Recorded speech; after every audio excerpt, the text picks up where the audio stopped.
I am dying. Not dramatically, not metaphorically. I am 88 years old. The clock is almost out, and I am terrified. Not of death, of what happens after, of what I will leave behind.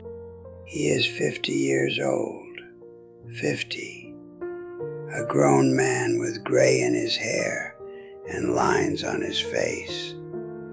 And last month, his landlord sent him a routine rent increase notice. Not an eviction, not a crisis, a letter, a single ordinary letter that millions of people deal with every year. He called me crying, couldn't speak, couldn't think, completely paralyzed by a piece of paper.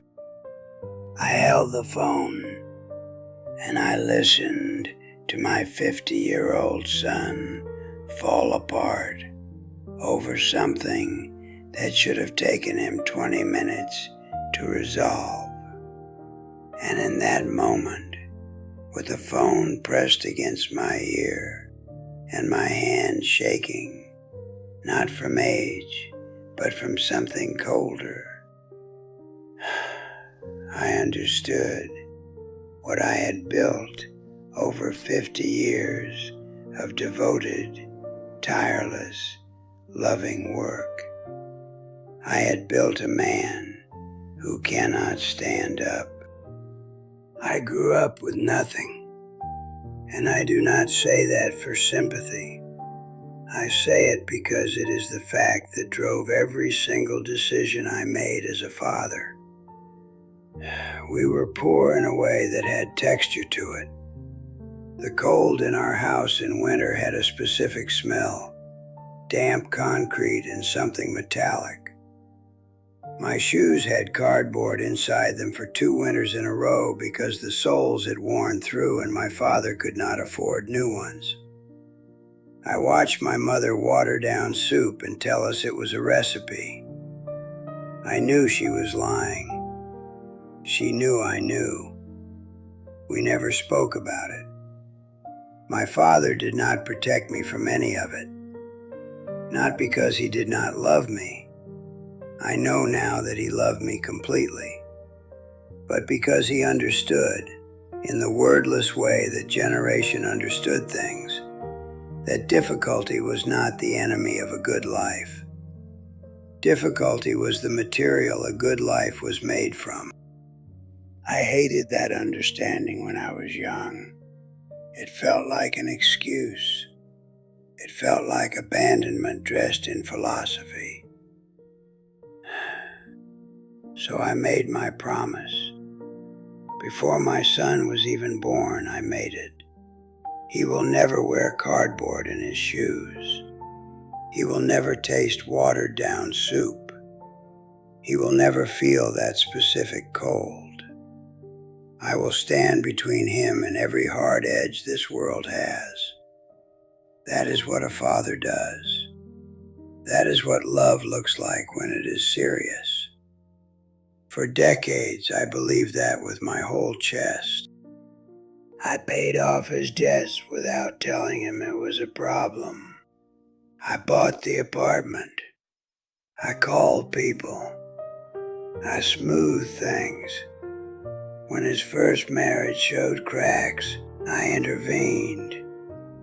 When his business failed, I covered it, completely, quietly, so he would never have to feel the full weight of what failure actually costs. I was always there, always arriving just before the moment when reality would have required something of him. I thought I was an extraordinary father. I thought I was giving him everything my father failed to give me. I was giving him nothing. I was taking everything. Let me tell you about the moment I finally saw it. Really saw it. Not a suspicion, not a worry. The full, undeniable truth. It was about 3 years ago. My son was 47. He had been going through a difficult period, nothing catastrophic, nothing that would register as serious to anyone who had developed even a basic tolerance for life's friction. A business deal had fallen through. His landlord at the time was unpleasant, small things, the kind of things that are Tuesday for most adults. I went to visit him. He lives 20 minutes from me. I let myself in with the key he gave me, the key I have always had to every place he has ever lived, because he has always wanted me close, because I have always been the one who fixes things. The apartment was dark at 2 in the afternoon, curtains drawn, and he was on the sofa, not asleep, just lying there, staring at the ceiling. There were dishes in the sink from what looked like several days. There was a coat on the floor by the door where it had apparently fallen and not been picked up.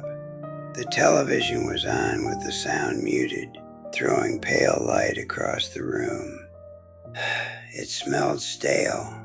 It smelled like a place where a person had stopped moving. I stood in the doorway and I looked at my 47-year-old son lying on that sofa, and something shifted in my understanding so completely and so finally that I actually had to reach for the wall. He was not depressed in the clinical sense.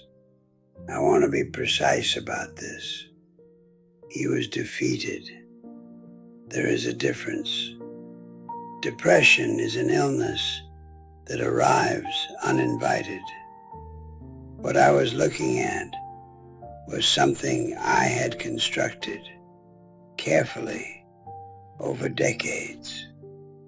I was looking at a man who had never been required to metabolize difficulty, who had never been left alone long enough with a problem to discover that he was capable of solving it, who had never, not once in his entire life, had the experience of falling and getting up under his own power, because I had always caught him, always, without fail.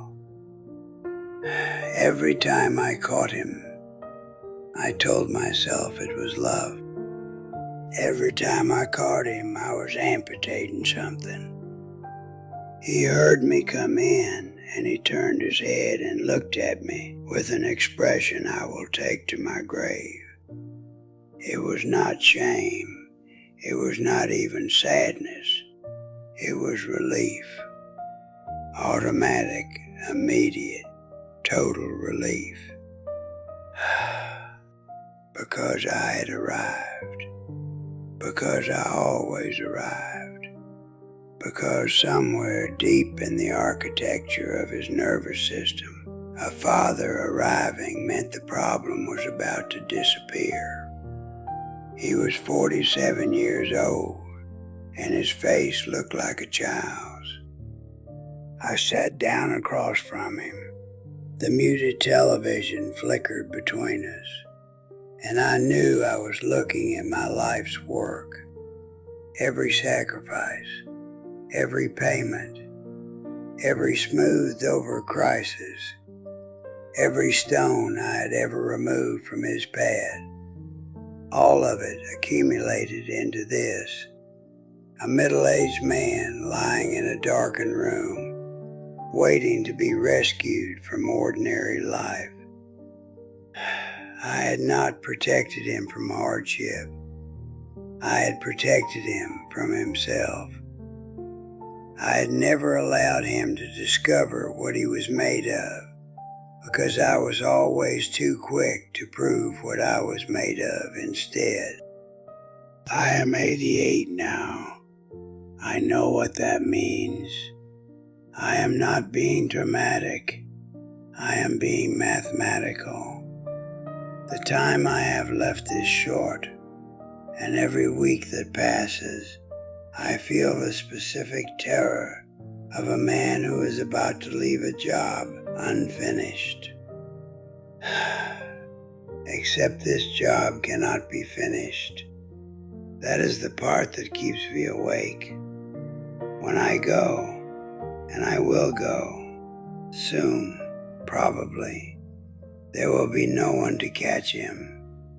There will be no key, no phone call that fixes things, no father arriving in the doorway to make the relief flood back into his face. There will just be a 50-year-old man in the world, alone with its requirements. And I have spent 50 years ensuring he has no idea how to meet them. That is what I live with now. That is the specific texture of my regret. Not that I was absent, not that I was cold or cruel or selfish, but that I was so present, so warm, so endlessly available, that I became the air he breathed. And I never once asked myself what would happen when I was gone. He does not know how to be hungry. I made certain of it. Now I am talking to you specifically, the one who is nodding right now because you recognize something. You who drove the child to school long past the age when the bus would have been fine. You who rewrote the college application essay because his version was not good enough. You who called the employer, who paid the debt quietly, who arrived, always arrived, before the discomfort could become a lesson. Listen to me carefully. I have earned the right to say this plainly. You are not protecting your child. You are robbing them. Every difficulty you absorb on their behalf is a piece of their character you are pocketing and keeping for yourself. You are building a life that looks from the outside like love, and from the inside, it is a slow paralysis. The only incubator for a human being's survival instinct is struggle, real struggle, unrescued struggle, the kind where they lie awake at night with a problem that is entirely theirs and no one is coming. That night, that specific, uncomfortable, terrifying night, is where a person is actually built. You cannot give your child that. You can only refuse to take it away. Let them fall. I know how that sounds. Let them fall anyway. Let them feel the full weight of a consequence. Let them sit with a failure long enough that their own mind has to generate the path out. That moment, unglamorous, ungrateful, invisible, that is the moment that will keep them alive when you are no longer there to do it. You will not be there forever. I promise you that. The clock is running for all of us, and the only question that matters is what your child will be capable of when it stops. My son does not know how to be hungry. That is not his failure.